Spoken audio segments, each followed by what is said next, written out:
Hey everybody, what's up and welcome back to today's video guys. And today guys, I'm going to go ahead and be showing you how to go ahead and export in HD in the FaceApp application.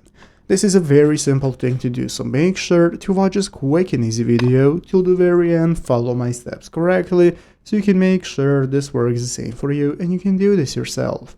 But yeah guys, let's get straight into it. So the first thing we want to do is to go ahead and open up the official FaceApp application if you have not already. So if you do not already have it downloaded, what you want to do is go ahead and open up the App Store on your mobile phone, open up the App Store, search for FaceApp, find application and install it.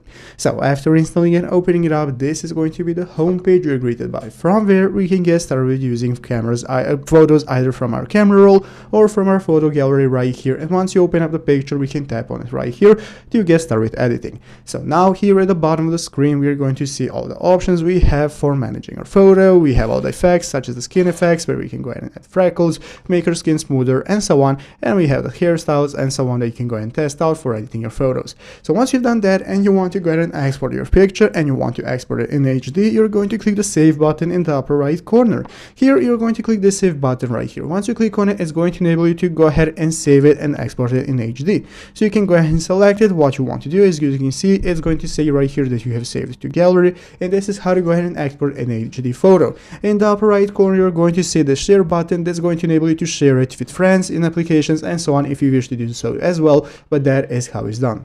So I hope this video was helpful. If it was, make sure to leave a like and subscribe to the channel. Thanks for watching, take care and bye.